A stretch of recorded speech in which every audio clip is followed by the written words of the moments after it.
Allora, eccoci qua, buoni tutti, zitti adesso, presentazione italiana, scusate il ritardo. Allora, Sebastiano è a Tel Aviv e che spiega il ritardo, ci siamo fatti una piccola conversazione con opinioni distinte su cosa succede in Israele. Andy è invece a Buenos Aires e Gustavo suppongo a Firenze. Non abbiamo deciso se usiamo inglese o spagnolo, quindi useremo sia inglese che spagnolo as we please, ¿está bien? Le he dicho que podemos utilizar sia inglés que español a segunda de que uno nos viene. Pero elijamos el idioma que a vos te parece que es mejor para la audiencia. Me da obviamente igual. Y el número de los espectadores regularmente se dividen entre los que dicen, si habla español, escucha lentamente, se entiende perfectamente, y los que dicen, pero yo sé inglés, ¿por qué no habla inglés? So, I'm open to both. I'm truly indifferent. Okay. ¿Sabes lo que es cocoliche? No, pero estoy listo para aprenderlo. Cocoliche es el italiano de algunos argentinos. Es como la versión argentina-italiana del Spanglish. Pero no lo de Pablo, que le hemos quedado fuera. There are so many Argentinian economists that I know I was in the middle of a whole group until a few hours ago. And so we will have a second round instead of these three, because Pablo, Pablo here is Andy, because the guy is so rich that he has two names. He was complaining that I need to invite Pablo Guidotti that speaks Italian, but we'll get Pablo Guidotti next time. Anyhow, the topic is ¿cómo anda el señor Milei? Who goes first? Let me give you the background. In Italy, they're seeing more and more as a crazy, extreme bullshitter that reminds us all of a mixture between Berlusconi first style and Grillo.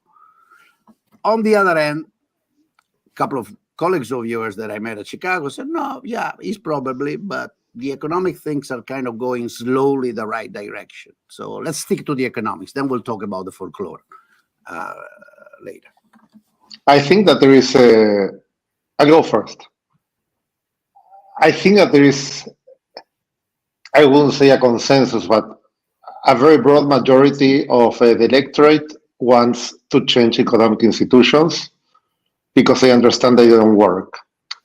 And Milei proposes a change with all the bells and whistles that you know, and he controls only 10% of Congress, and he's a political earthquake, and nobody knows how the chips will fall.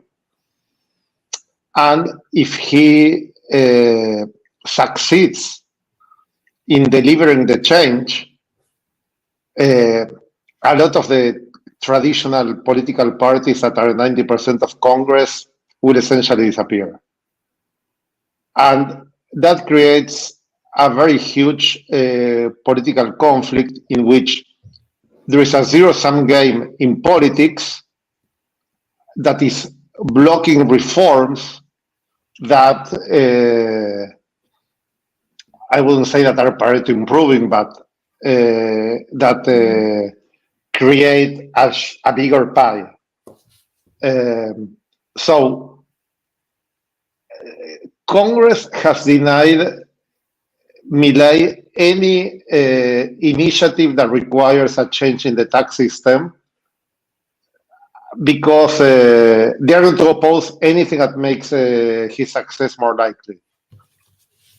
So the only tool he has to bring inflation down, that is one of his promises, is to lower expenditure. And essentially what he did is he froze nominally the budget that actually Massa froze it. And that means that there was a cut in public expenditure of 30% of the previous year across the board. And then he cut essentially to zero the federal transfers to the provinces and the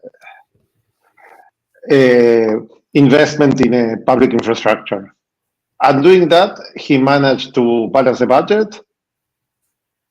Some people dispute some details, but essentially he reduce the deficit, and the central bank is not transferring any more pesos to the government after a peak of inflation of 30% per month in December. Inflation is now 8%, and if they stick to the constant money supply, it will fall. And this stabilization plan is very similar to the one that Fujimori implemented in 1990 in Peru. So now I think that the probability of success depends on the speed with which inflation falls, and if Milei can continue to deliver on security, and whether the fact that there is a recession is probably going to go away, and the cut of public expenditure is hurting some people, especially in provinces where 90% of employment is in the public sector, will make the politics blow. Like the opposition is expecting that there is going to be a revolt against the budget balance, and Milei is counting on the support because inflation will fall and people hope for better times. And the outcome of in public opinion on these two speeds, I cannot predict. Something happened. Andy, cannot hear. Yeah, no, that's me. I was saying let's go in inverse alphabetical order, but we cannot because N is just in the middle of G and V, so we can. But Andy is A, so let's go Gustavo. Let's use the name, and we leave Sebastian Dulcis in fundo. Your version of it. So basically, the bottom line of Sebastian, of Andy, lo dico in italiano che os me entendeis, lo dico piano, così Andy sente se distorco la sua posizione, che così non mi dice che voglio sempre aver ragione.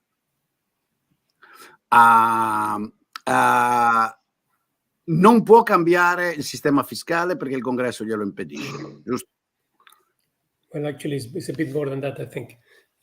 Ok, e allora taglia le spese e in questo ovviamente si gioca una parte grande di supporto popolare. Non ho ben capito se pensi che tagliare le spese funzioni o se sta creando una specie di grande effetto domanda negativa keynesiana. Questo non l'ho capito. Sentiamo cosa dice Gustavo. So let me say quickly, you said at the beginning that in Italy they think Milei is a bit crazy and this and that. I think they're right on that. No, Milei is crazy. Period. Now, in terms of outcomes, I think I told you when we were together with Sebastian a while ago that we should look at the state of affairs after 6 months or so. So we're close. We're actually close to the 6 months. So what do I see from here? I mean, Andy said it. I mean, he balanced the budget. Period. I mean, it's brute force. It's the combination of the use of really bad taxes and nominally freezing expenditures and so on. So the balance is budget, not necessarily on a primary sense, but also on a financial sense. That's one. Inflation is likely to be this coming month. Hold on a second. Somebody has people in the room, so turn off the microphone, guys. I am alone, but anyway. So 5%. I don't know. So inflation is running right now at 5%. Wholesale inflation is close to zero, if I read the data correctly. The central bank has now, fixed its balance sheet big time. I mean, I agree completely with Andy that the opposition is essentially thinking that there's a big risk that Milei is successful. Okay, he's popular. I mean, especially popular after the brutality of the fiscal contraction and so on. To me, the big problems are for Milei are what's coming next, okay, or what actually happening and coming next. The reforms are stagnated in Congress, okay. The lay bases, which is essentially a set of tools to privatize, allow for a reduction in distortions of foreign investment, this and that, plus a bunch of other provisions, and a recomposition of the income tax. This is stuck in Congress. Okay. The CEPO is the set of regulations that govern transactions in dollars and all foreign currency is still there. Okay. The deregulation decree is still in place, although many aspects have been minimized by courts. Okay. So the bottom line, the more severe aspects of the decree were frozen by courts, if I read correctly. And all this is creating some political uncertainty. So the big problems of Milei are going to be, in my opinion, from here in the second half of the year. So we'll see. I mean, Sebastian may know better what are the chances of the reform package to go through Congress. In my opinion, many of the reforms that need to be done are not even being discussed. The economy is even more closed than it was before, because we have an increase in a particular tax we have, which is funny. It's called Impuesto País, which taxes all transactions in foreign currency. So that is actually higher than when the other guys were there. So the economy is effectively quite close, and that the revenues of that tax are critical to the budget balance that Milei has achieved. So the bottom line going forward, I think the next 6 months are going to be complicated. That's it for me. Sebastian. Yeah. Okay. So let me build on what it was said, so I don't repeat. So I agree with Andy that given the lack of political support and how weak the government was to start with, right? I never expected a large fraction of the political system to be supportive anyway. So he didn't have the possibility of enhancing important reforms. And as Gustavo said, the ones that are discussed in Congress are important, but are not necessarily the most important. And for that, then I always thought, and still thought, that the path to success for the government was to take a period in which, at least in somehow, the government reduce inflation, that necessitates fiscal equilibrium one way or another. But then the economy recovered because he has to win the midterm elections. If he doesn't do well in the midterm elections, it's over, basically. So that's a hard constraint. By the way, when is the midterm election? It's in October next year, so it's 15 months from now. Okay. So I know it's certainly a huge achievement, the fiscal equilibrium. Despite of all the problems that it has, it was achieved with a reduction across the board by accelerating inflation and by using very, very inefficient taxes. But the country was close to go in the other direction, in the direction of hyperinflation, right? So in that sense, it's an achievement. And it's an achievement that he remains very popular after that. Given say that, there are problems, even in the short run. I will say. And then is the problem in the medium term, which is whether given he's that gonna you agree, let me start asking a few questions to everybody. So you confirm he's very popular. Yes, I In read spite of being very polls. popular, 80% of parliament is playing against him. No, it's not 80%. It's essentially the Kirchneristas plus some part of the Unión Cívica Radical plus some provincial parties or so. But also it's the Senate, right? And the Senate is really malapportioned. So you have 2/3 of the senators coming from very small provinces that are having trouble because of the adjustment he's doing. And so even if you get 50% of the population in the big cities, you don't get more than 1/3 of the senators. So that's not inconsistent, I will say. But let me say, because I wanted to highlight something that was not said about the short-term macro and that you, Michele, posed as a question when we started. So if you take the March, the measure of the GDP for the first quarter of this year compared to the first quarter of last year, is down 8%, right? That's a huge recession.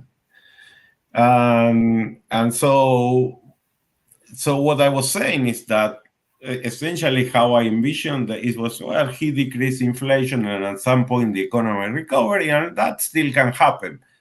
But 8% is a huge drop.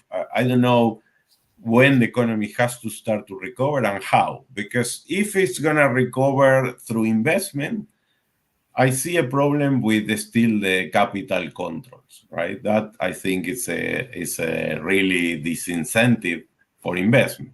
I'm not saying that if they are removed, there's going to be an investment boom. But if there's going to be an investment boom, it's necessary to remove all these capital controls. If it's going to come from a recovery of salaries, that means that given the exchange rate rule that the government adopted, because I think it wasn't say that as well, but there's it's a crawling peg at 2% per month. So if wages start to increase 5-6% per month as to produce some important recovery, well, there is an issue there, right, with the exchange rate. And so there are uncertainties even in the short term, I would say, in my view. Still, I think what he did is amazing in the sense of equilibrating the budget, something that's very unusual in Argentina.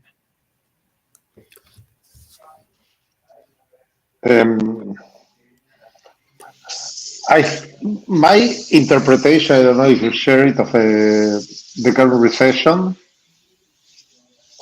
I think the recession started below the fiscal adjustment, but I think that it was exacerbated by something that Sebastian mentioned, which is that in December, Argentina was in the verge of an hyperinflation and there was a lot of uncertainty.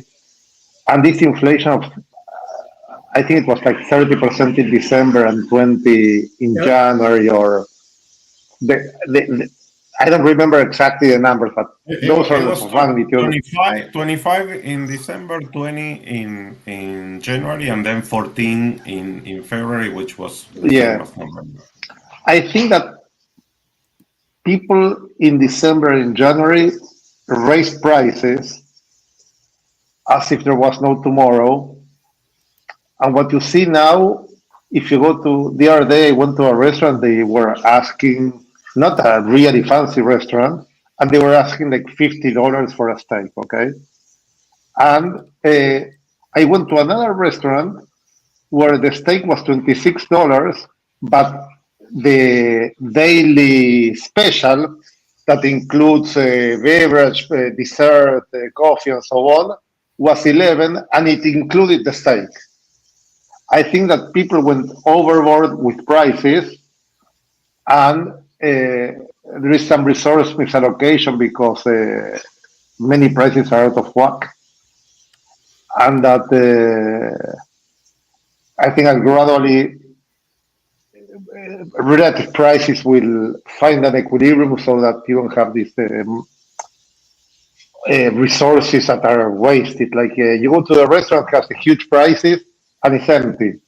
At some point, they will lower the prices. And you see that across the board in many non-tradables.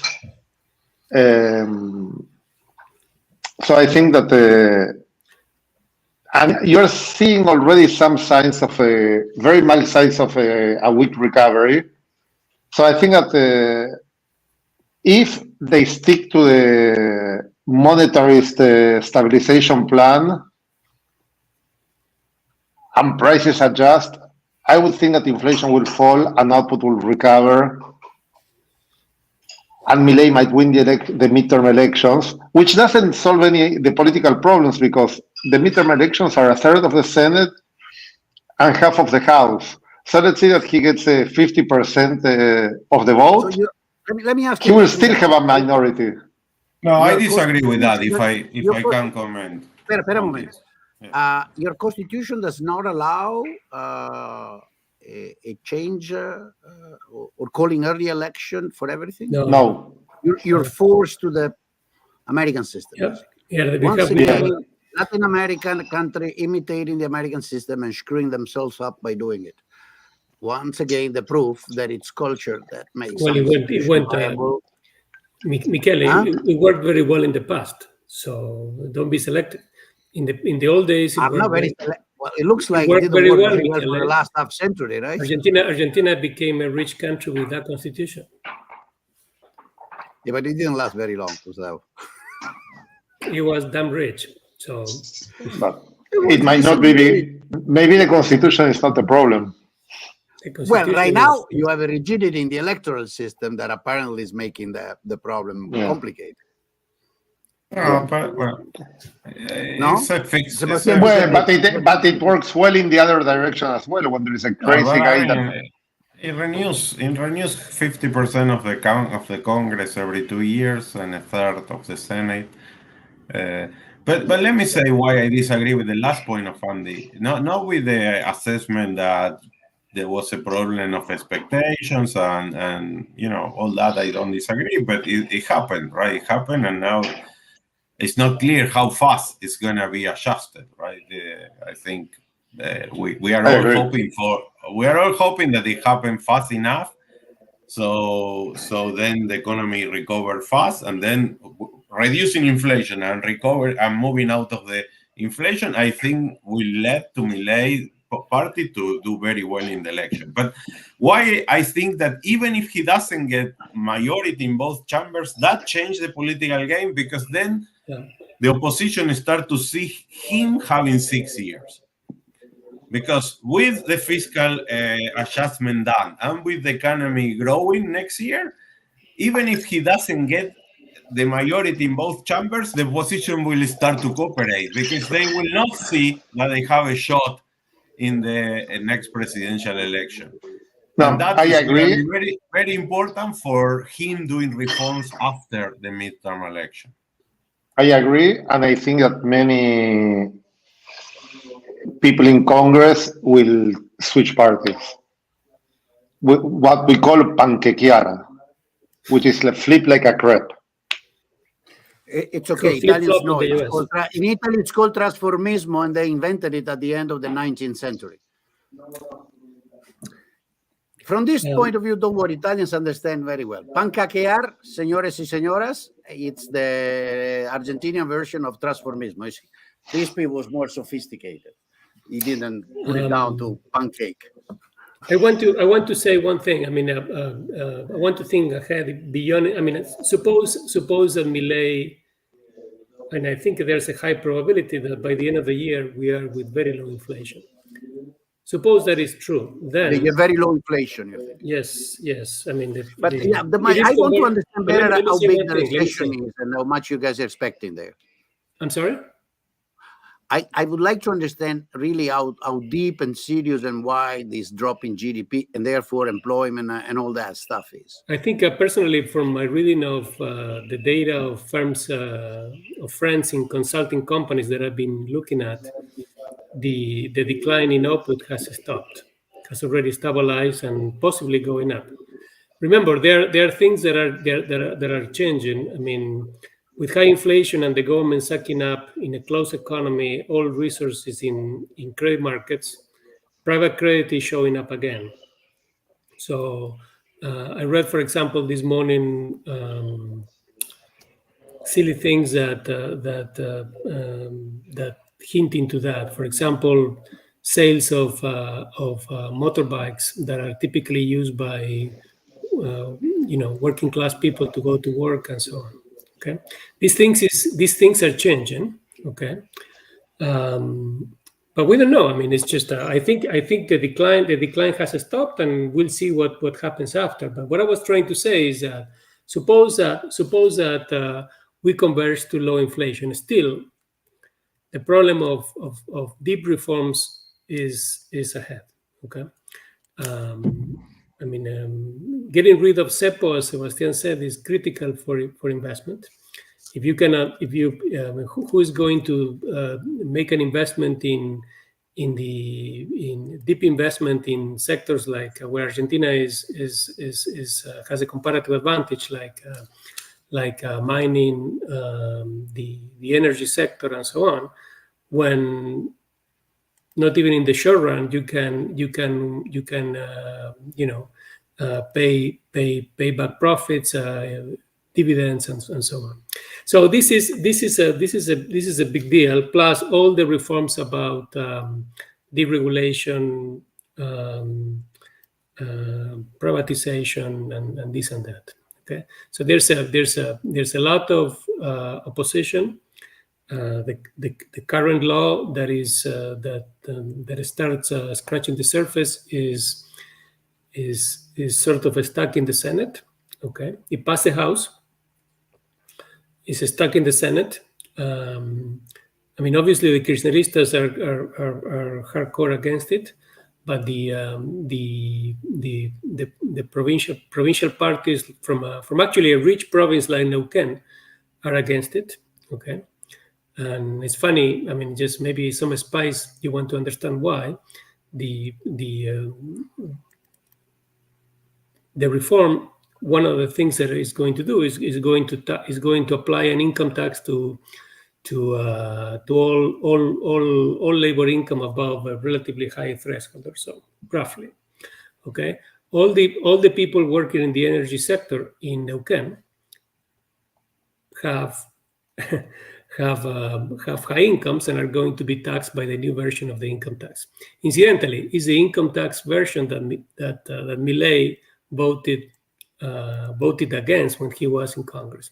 But that's a detail, because he needed to win an election. He was sucking up every vote that he could. That's fine. This is crazier Milei before. Okay. Now the realities of government are there. I mean, he wants to reintroduce a reasonable. I don't like it, but it's a more reasonable version of an income tax. Okay. And that part is. Can you give a quick idea how it works, just to compare, to understand what you don't like, but it's more reasonable? Well, I mean, who cares what I don't like? I mean, I think the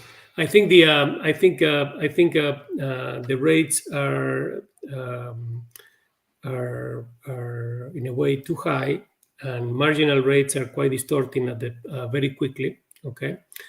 Argentina has distortions on labor income that are gigantic. Okay, if we restore what's the highest tax rate on labor income in Argentina?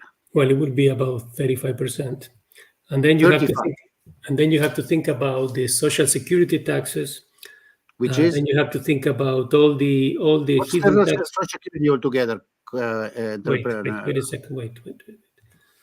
Then there are the 20 plus labor income. I'm sorry? It's about 20% in social security, health, and so on, and some employer paid taxes. Yep. Plus labor, plus income tax. Plus income tax. So this hypothetical highly paid worker in the energy sector will have on the margin 35% plus that, and then the consumption taxes and so on. So some people calculate that roughly a distortion on the margin is between 60 and 70%. Okay, so we're talking about European levels, Michele. Yeah, I mean, Italians would sign off on that, even that they have 33 and I think 49, but 43 for the social, actually 35 for the social security, I think the medical. But anyhow, with a caveat that the minimum income on which you pay taxes is going to be like in the 95th percentile, or Sebastian might correct me, or 10. It's higher than 10th because it used to be 10th and now it's higher. So it has to, the rates go up very fast. That is what Gustavo was criticizing, because they start very high. They should start at the median wage with very low rates and creep up very slowly. But that's not what they proposed. I don't think it's overall it's a good design of where we should go, but I mean, it's better than the status quo, I think. The fundamental problem, but a critical problem that Milei has to fix is the reliance on these super distorting taxes, like the tax on the use of foreign transactions that applies to everything. It's called the Impuesto País. It's a funny name. It's a Kirchnerista invention that he actually increased the rates. Okay, so that's one of the pillars over which the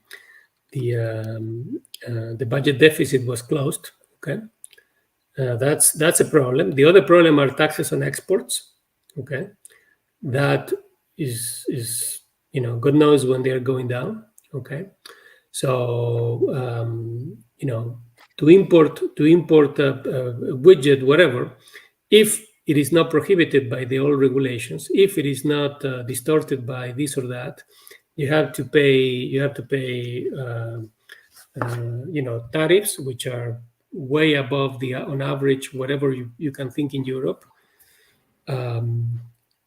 Assuming that there are no quotas, then you have to pay VAT in advance. You have to pay income tax in advance, and then there is this Impuesto País. Okay, so it's very easy to rationalize when you have the system of quotas, prohibitions, all that, plus this structure.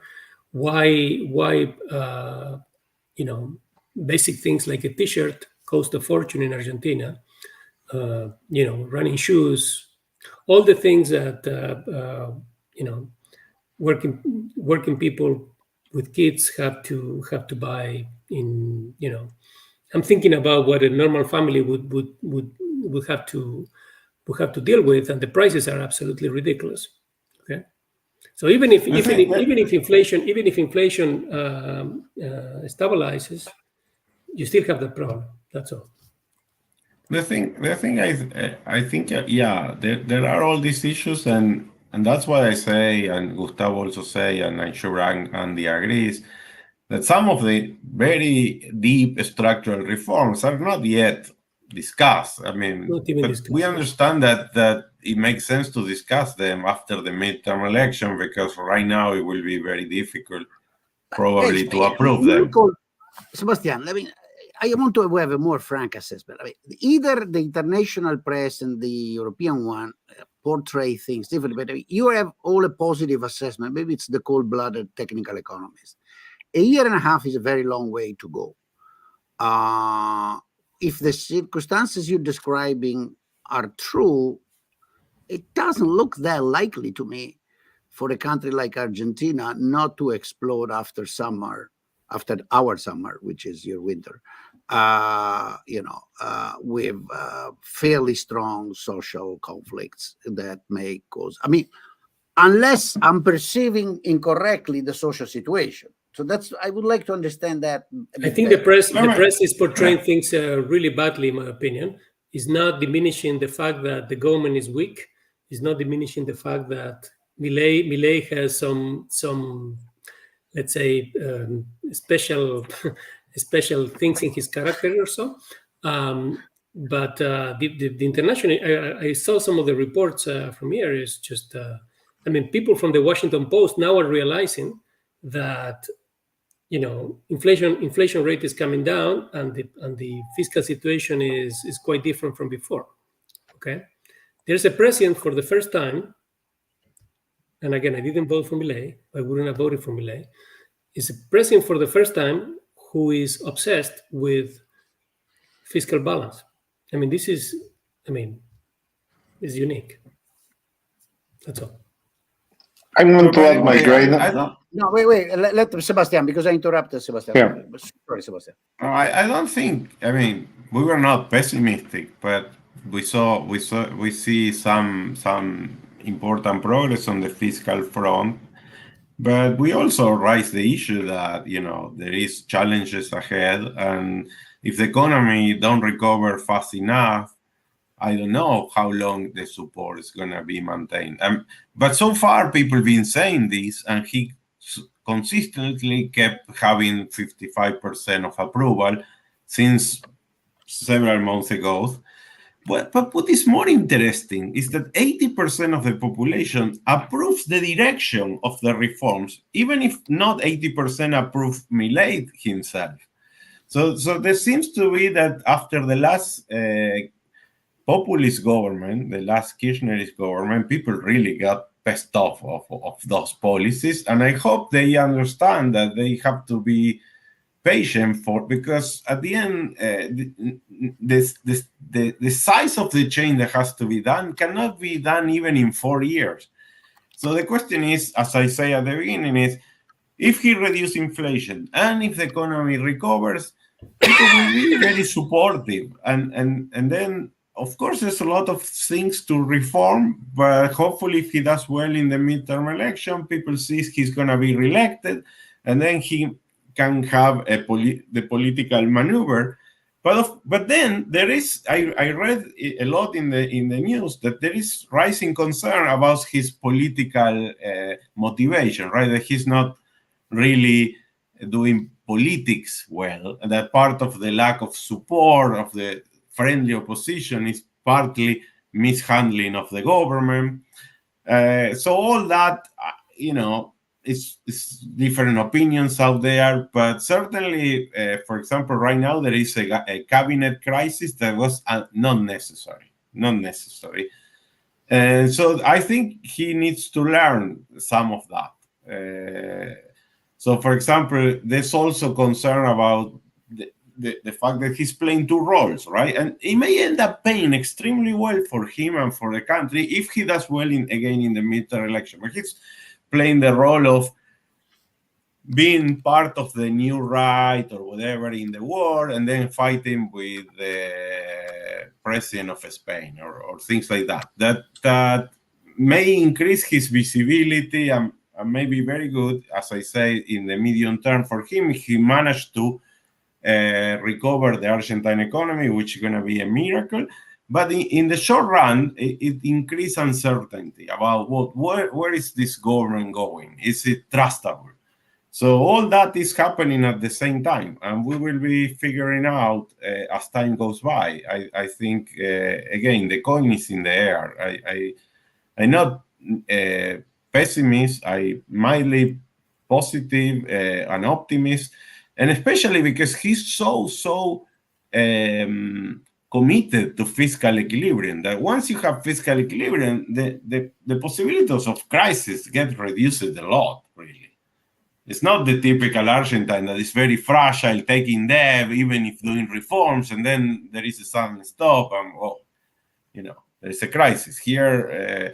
But by the way, the previous government restructured the debt in a way that it is going to be very heavy starting next year. And he needs to open the capital markets. He needs to start a new deal with the IMF, and that needs him to resolve the issue of the capital controls even before the midterm election.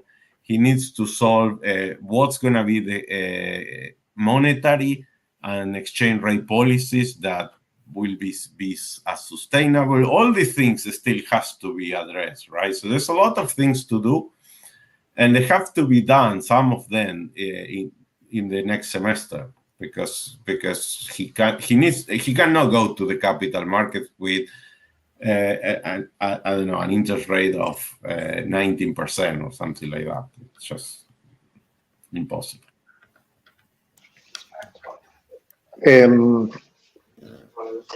Okay, I think that my reaction to your comment on the social situation is that when you see the picture of GDP falling 8% and inflation at 9% per month, it looks really bad.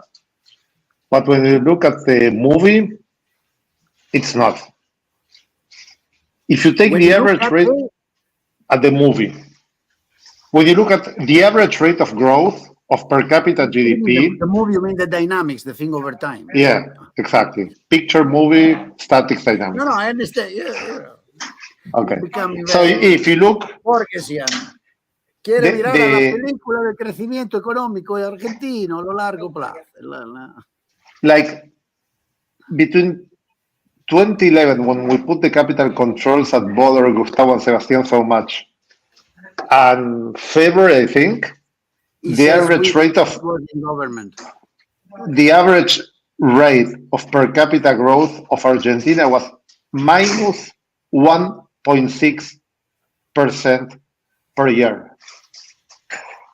That's like for 13 years, our average growth rate per capita minus 1.6. Yep. That explains the demand for change.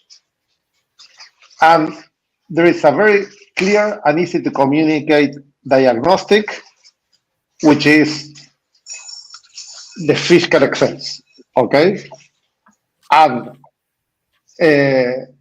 my take on what Sebastian and Gustavo were saying and your thing about popularity and the structural reforms is the following. I think that if you sit on the money supply, eventually inflation falls, and the welfare gains of that, I think that are enough to win an election by landslide. And then there's going to be a recovery that we don't know how much it's going to be, but you'll probably go back to your previous, you have an easy growth of from 92 to 100, and last year there was a draft and the harvest was very bad, and this year is going to be normal. So that's like a boost. Then on the structural reforms, I think that the capital controls will go away. I can explain the technicalities if you want, but I think that they will get rid of them soon, and they don't need Congress for that. And nothing that needs Congress, I think, will pass until the next presidential election. And I think that a good reference in history of the economic and political dynamics of what's happening, with a caveat, is Peru. In 1990, Fujimori came to power with very similar situations to Milei, but with half of the country taken by the Maoist guerrillas and a much bigger inflation. He did this shock therapy of a fiscal adjustment, froze a quantity of money of domestic credit, and they just increased the quantity of money to buy reserves, which is exactly what I think this government will do. Inflation fell, and he couldn't pass a single reform because Congress was against him. And then he did something 2 years after taking office that will not happen in Argentina. That is because Congress wouldn't pass anything he wanted. He dissolved Congress, called for elections, did all the structural reforms, and put them in the constitution. These dynamics are going to be different in Argentina because he will not be able to dissolve Congress. So it will take more time, but he will have that political capital. it's going to be slower because he has to win 2 elections to have the congressional majorities to pass important reforms. So you're all optimists. No, but for example, now there is a province that is on fire because like most of the employment, like 90% of employment in Misiones or 70, I don't know, a huge number of employment is public employment. The police and the teachers are on strike. The public finances are a disaster. So Andy, maybe is one line, so Michele understands. That province that is on fire and others that are potentially on fire, what really happened is that the transfers that were at the discretion of the executive were essentially, for the first approximation, cut. Okay, so they are receiving the transfers that are in the law. The thing is that they were relying on the largesse of the executive, and that created all this monster. So now I understand that, I'm listening to the three of you. I'm not, usually I ask many more questions. You're optimists for a variety of reasons. What I was saying is that the political... Hold it. No, I think we are seeing risks. I think the three of us and challenges. No, I think we are seeing risks of the macroeconomic type in the short run, but also of the needs of big reforms that has to be solved, right, by a government that has not yet passed reform. Sebastian, hold on, if you let me finish. Otherwise, I mean, nobody here has ever questioned the need for reform. Espera que le tengo que apagar el micrófono a Andy porque tiene algo. Nobody has questioned the need for reform. I think the point is about understanding how they're actually going, what are the effects, because none of us know a priori that you do budget cuts, you do certain operation, moreover, with your hands tied behind your back because you don't have control of parliament, and you have a very strong social opposition. It's going to go right as you hope, right? So there's no doubt on the need of reform in Argentina. The issue is what is realistically and de facto happening on the terrain. So you're saying things are not going that bad. Let me then ask you another thing. Another view that there is here is that it's getting a lot of heat on social issues, abortion, and on his, how can I say, preaching attitude, diplomatic relation with Spain, rock and roll concert, teaching economics to the neoclassical economists like the three of you. Not me, I'm not neoclassical. I'm even worse. And things of this kind, okay? Is this of any relevance, or is just literally folklore on which European newspaper like to talk because they don't want to talk about the economic success? I think nobody cares here. Completely irrelevant. No one cares. If he reduces inflation and the economy starts to recover, everyone in Argentina will say that neoclassical economists are all stupid. And they will say, the proof is this guy is reforming his economy, right? He's confused. He himself is confused. I mean, he is obsessed with Lucas and so on, for example, and at the same time he doesn't. Why is he obsessed with Lucas? I'm not saying he's right. He's actually doing the most criticism. The universe. I'm just saying that the voters don't care. Who cares about what he says in that book? I mean, that's my point. The neoclassical economics was a joke for the three of you. Okay, but even about abortion or all that, there's many people that don't support those positions, but still they don't ask for consistency. They don't say, okay, he has to. Anyway, I do think I do think on abortion and so on, there is noise that comes from the small crazy coalition that is with him. It has zero chance of going through Congress. Society is way ahead of that.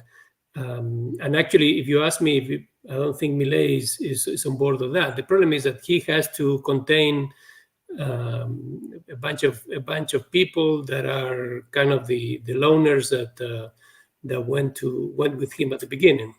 I actually do think that sometimes this noise is not good. I was really pissed off with him last week with this fight he had with Pedro Sanchez in Spain. I think Milei, on the margin, he was right, but he has these reactions that are totally over the top that don't help at all. But that's Milei. People voted for him. I mean, he won despite of all this. Many times he's a clown, and people like the clownish part of him, and that's what we are. I mean, it's just what can you know? Okay.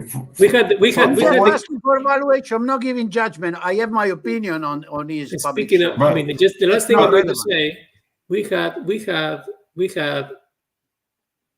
people that were totally crazy. I'm talking about the Kirchneristas and his constellation of supporters or so, who were in government for many years.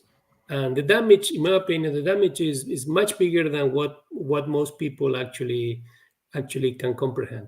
That's all. Okay. Let me just say this. I mean, again, it's not my opinion. I've just been looking at a lot of polls this week, very detailed, and as I say before, there's not that large support for some of those positions. But again, when you ask people, and is that the problem? They say, no, I mean, my first priority is inflation. My second is security, crime. Third is employment. And if he does well, he will deliver on those three dimensions. And people will not ask for consistency for a while, and at some point they will start to look for those issues, but that's going to come much later, not right now. Right now, the main issues are economic. Right now, and the security. order of the average voter is totally lexicographic: inflation, stabilization, and a little bit of growth, if I understand the three. No, inflation, and security, crime. and security, right? There's Why a lot is of crime so strong? Is it only Buenos Aires or all around? No, it's the poor neighborhoods are very insecure, and also there is like a situation or worse. No, it's like drug gangs, petty theft, but petty theft that sometimes the teenage kid that tries to steal from another poor kid, they would shoot a teenager or a pensioner or so on, and people get mad. And the other thing that people were getting very mad at is that there were like all these social movements that were extorting the government for transfers to the quote-unquote poor in exchange for peace in the streets. So they would go cut all the streets like what we call piquetes. And then they say, if you don't give me money, I will not allow traffic. And Milei killed that. And he also revealed that many of these guys were keeping part of the transfers to the poor for themselves.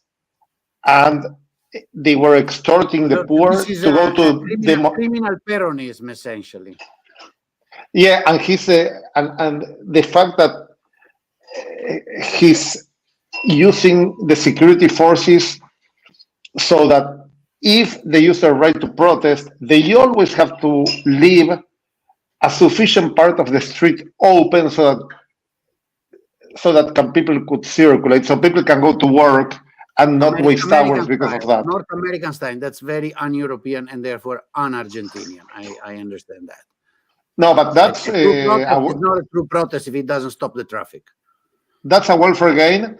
And what's interesting is that this group of people that received the transfers, these are one of the very few expenditures that had a nominal growth that was higher than inflation, so they went up in real terms. That explains a lot of popularity, in my opinion. And And also they are trying to cut the intermediary that was taking the cut. Okay. So that part. I think that on the structural reforms that worry Sebastian and Gustavo so much, I see it half full. I think that once you lower inflation and you have a stronger political background, the potential that comes from removing all these things for growth is huge. Make clear, I think that if he made it in good shape to the midterm elections and he does a good midterm election, even if he doesn't do all the structural reforms, there's going to be a recovery. I never say something different. I just say that still all those reforms will lie ahead as a challenge. And none of these says there is zero probability that there's not a crisis. It's Argentina, there's social conflict, things are fragile. So I'm never gonna say we made it for many years. Let me ask you one more question, then we can wrap it up. I don't know, unless Gustavo wants to add something about this crime and corruption story. No, both Sebastian and Andy said the right thing. I mean, when I visit Argentina, I go to a province. I don't go to Buenos Aires mostly. So sometimes the reality in my hometown, so to speak, is a bit different. But yeah, crime is a big concern everywhere, or has been a big concern everywhere. Yeah, I don't think that this was very much perceived in Europe. Honestly, also by me, I had not perceived that. I mean, I thought it was. Yeah, I mean, you hear the story, but I didn't realize it was priority number 2 for the average guy. And well, to wrap it up, foreign investment, is it coming? Has it started to show up at the door and say, hey, where can we do something? Or is it still looking and mirando a lo que pasa? I think it's selective in some sectors, very, very carefully. I mean, the energy sector is a little bit of a bright spot. You know, compared to the 90s and early 2000s, the sectors that I see when I go visit my friends and family, I mean, it's not there. I mean, I'm talking about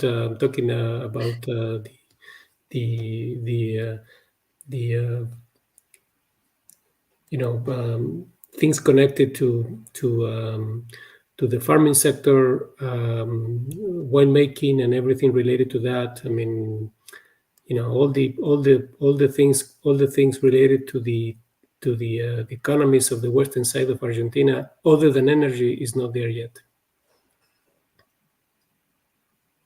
Yeah, and I think the capital controls needs to be removed, and after that, still investor will look at the midterm election. They will want to know whether there is the possibility of sustainable change. No one decides an investment just by the very short run. And the problem with Argentina is that if he doesn't make it, then what's going to be the policy? We have no idea.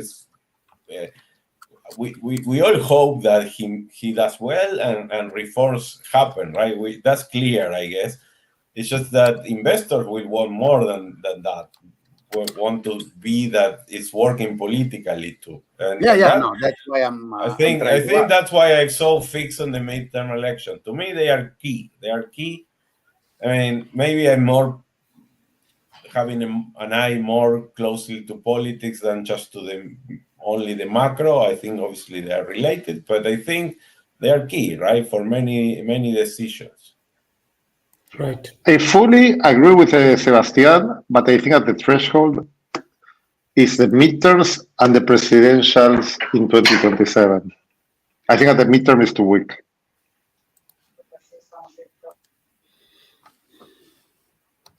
Well, I guess... Michele, one advice for you. Don't listen too much to the European press. Just be selective. I never listen to the European press, but I have to start. Do I look like one that listens to the European press? I question some of them, and they have absolutely no clue about the Kirchnerista disaster. Yeah, go ahead. No, te creo. Dos cosas. Uno, Lo siento mucho por los que hablan solamente francés, por lo que lo hubieran preferido en español, per quelli che l'avrebbero preferito in italiano, or even in German that I cannot unfortunately even try to pronounce, but Professor Nemeyer probably does. Point is, we decided to go with English, and so the hell with you. Buy yourself a translator. Somebody suggested Aramaic. We'll try Aramaic next time.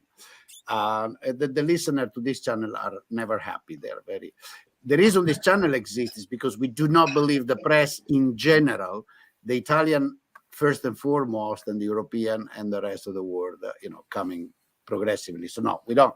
On the other hand, that's you understand that's the image you get, and one of the reasons to listen to people that actually know Argentina, live in Argentina, or at least operate in Argentina, is exactly to get something, let's say, a little bit more fact-based. So that's why I keep contrasting with what the press says.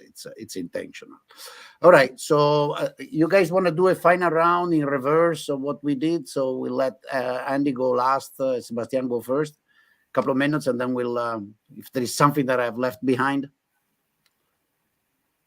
I think we covered everything that we can say at this point, right? Yeah, Gustavo? pretty much. Again, I mean, I think that the chances of success are non-trivial, and that is being reflected right now in the political reactions in the short term. Some people are scared because it may blow up the political structures as we know them. But again, I mean, I'm an economist. I live abroad, so I'm not there every day. But from what I see, I mean, this is a bit of an issue.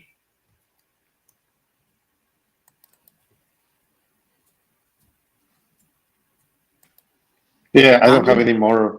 No, I don't have any more to add.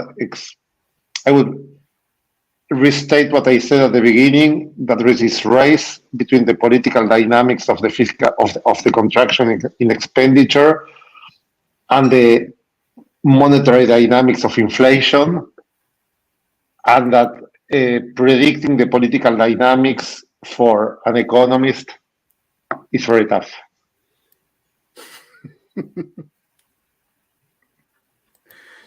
I wasn't pretending to have prediction. I was simply, when we get to the political, we ask for sensations, not for. Well, Michele and I had a college at WashU, Norman Scofield, that thought that politics are chaotic, basically. So Norman.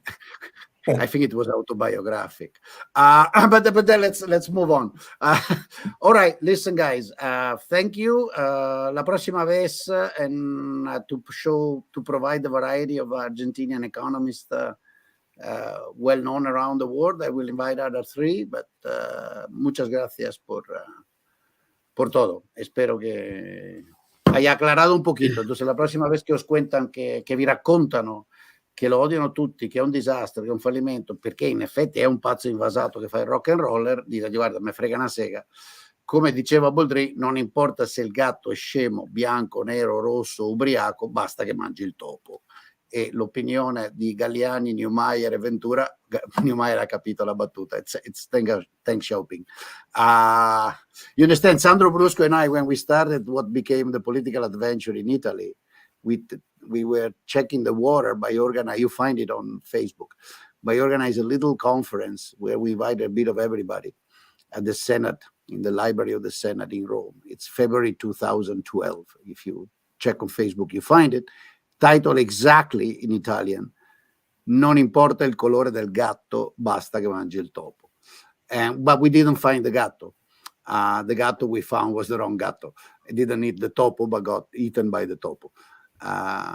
Quindi mentre il messaggio vostro me parece que es lo que cuenta es que se coma el ratón. Qui in Argentina il topo è la casta. Muy bien. E la casta. Grazie ragazzi. Okay. Buonanotte a chi è notte e buona pomeriggio a chi è pomeriggio. Grazie professore. Ciao. Ciao professori. Un abbraccio. Ciao. Ciao, Then, belli. the next time we'll do the debate we were doing privately. See you. Gustavo is gone. Ciao a tutti. I'm still here, no.